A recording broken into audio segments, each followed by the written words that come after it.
குருவாழ்க குருவே துணை. நான் இதை ஜஸ்ட் ஒரு சின்ன ஒரு நட்சல் மாதிரி சொல்கிறேன்.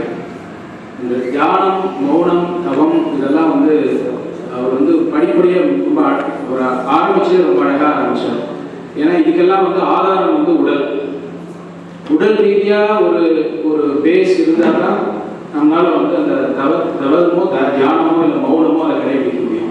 ஏன்னா உடலில் வந்து உபாதைகள் இருக்கும் பொழுது நம்மளோட ஃபோக்கஸ் வந்து அதில் வந்து இருக்காது. அதனால முதல்ல என்ன பண்ணாருன்னா பிராணாயாமம் அப்படின்னு ஒன்று ஆரம்பிச்சு ஃபர்ஸ்ட் கிளாஸில் பிராணாயாமம் மூலமாக அந்த நாசியை சுத்திப்படுத்துறாங்க. அந்த இடத்துல நமக்கு ஒரு ஃபோக்கஸ் வரும். ஏன்னா எப்பயுமே வந்து மூச்சு அடக்கினா சர்வமும் அடங்கும் அப்படின்னு நம்ம கேள்விப்பட்டிருக்கோம். மூச்சு அடக்க ஆயுள் மட்டும் விருத்தியாகும்னு நினைக்கிறோம். நம்மளோட ஃபோக்கஸும் ரொம்ப ஜாஸ்தியாகும். ஸோ அவர் முதல்ல மூச்சு பயிற்சி மூலமாக ஆரம்பித்தார். அதுக்கப்புறம் என்ன பண்ணாருன்னா ஆசன பயிற்சி கொடுத்தாரு. உடல் வந்து அந்த இலகுவா ஆகிறதுக்காக யோகாசனங்கள் கொடுத்தாரு. அதுவும் ரொம்ப பெருசா நிறையெல்லாம் கொடுக்காம எல்லாராலும் பயிலக்கூடிய வகையில முக்கியமான ஒரு 30 ஆசனங்கள் எடுத்து அதை 3 கிளாஸா எடுத்து ஆசனங்களை கொடுத்தாரு. அப்படி தியானம் ஆரம்பிக்கிறதுக்கு முன்னாடி அவர் வந்து மூச்சு பயிற்சியை சுத்திப்படுத்தி அதுக்கப்புறம் உடம்பை தயார்படுத்தி அதுக்கப்புறமா வந்து அந்த பிரபஞ்ச தியானம் அப்படின்றத ஆரம்பிச்சார். ஆனா ஒவ்வொரு கிளாஸ் முடியும் பொழுதும் ஒரு சாதாரண ஒரு தியானத்தின் மூலமா ஆரம்பிப்பார்.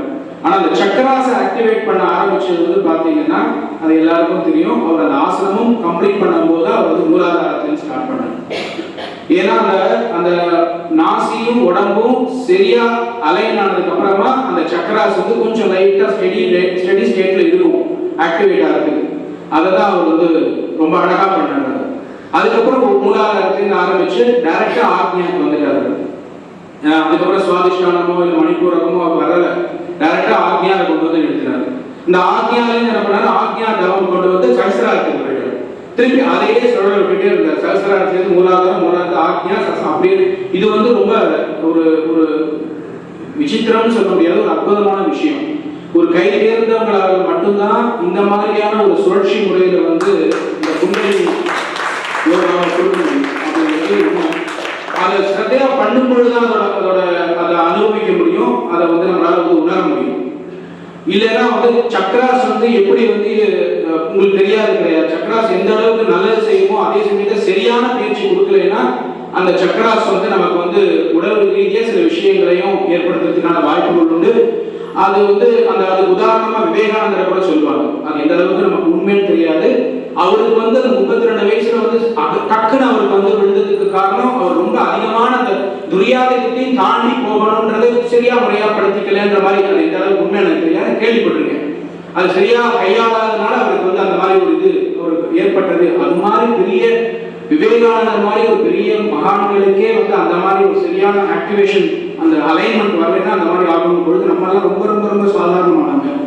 அதுக்கு வந்து அவர் வந்து அழகா பிரயத்தனப்பட்டு முடியலன்னா வேண்டாம்னு சொல்லிட்டு முடியறத மட்டும் பண்ண சொல்லிட்டு ரொம்ப அழகா அதை கொண்டு போனதுக்கு ரொம்ப மிக்க நன்றி. நான் வந்து பிராணாயாமமும் யோகாசனமும் பண்ணியிருக்கேன். கொஞ்சம் இது பண்ணியிருக்கேன். ஆனால் கண்டினியூ பண்ணது கிடையாது. ஆனால் இந்த பர்டிகுலர் 10 வீக்ஸா வந்து உண்மையிலே சொல்லணும்னா ஒரு சில நாள் விட்டு போச்சு. அது வந்து ஓப்பனாகவே ஒத்துக்கணும். சில நிமிடங்களுக்காக ஒத்துக்கணும். ஆனால் கரெக்டாக அந்த தியானம் மட்டும் விடாமல் அவர் சொல்லிக் கொடுத்தது கரெக்டாக நான் பண்ணிட்டு வந்தது ரொம்ப சந்தோஷம். அது வந்து அவருக்கு தான் நன்றியும் என்னோட நமஸ்காரத்தையும் சொல்லிக்கிறேன். அது அதே சமயத்தில் வந்து சில புரிதல்களும் ஏற்பட்டது. நமக்கு வந்து நம்ம வந்து அந்த கர்ம யோகம் பக்தி யோகம் இருக்கும்போது அந்த ஞான யோகத்தில் ஒரு புரிதல் வந்து இந்த மாதிரி விஷயங்கள் வரும்போது தான் நமக்கு ஏற்படும். அவர் வந்து எந்த சமயத்திலையும் வந்து கர்மயோகமும் பக்தி யோகமும் வேண்டாம்னு சொல்ல, அதை நெறிமுறைப்படுத்தணுங்கிறது மட்டும்தான் அவரோட இது. ஏன்னா ஓப்பனா பேசும்போது இது வேண்டாம் அது வேண்டாம்னு சொல்ற மாதிரி வெளிப்படையா தெரியும். ஆனா எக்ஸாக்டா பாத்தீங்கன்னா அது சரியா முறைப்படுத்தணும் அப்படிங்கிறதுனா எந்த யோகமா இருந்தாலும் எதிர்பார்ப்பு இருந்ததுன்னா அதுக்கு அது ஏமாற்றம் மட்டும்தான் மிச்சம்.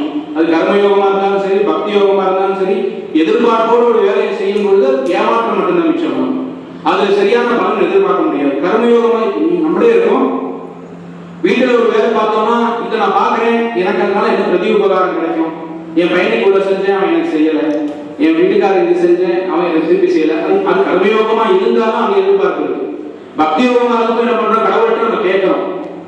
என்ன கேட்கிறோமோ அது கேட்கல, ஞானத்தை தான் கேட்கணும். அதுதான் வந்து அல்டிமேட். அது கேட்க மாட்டோம். ஓகே, நம்ம லௌகிகத்தில் இருக்கோம், சில ஆசாபாசங்கள் இருக்கும், கேட்கிறோம். ஆனா நிறைவேறலைங்கும் போது அதுவும் கிஃப்ட் நம்ம எடுத்துக்கிறது கிடையாது.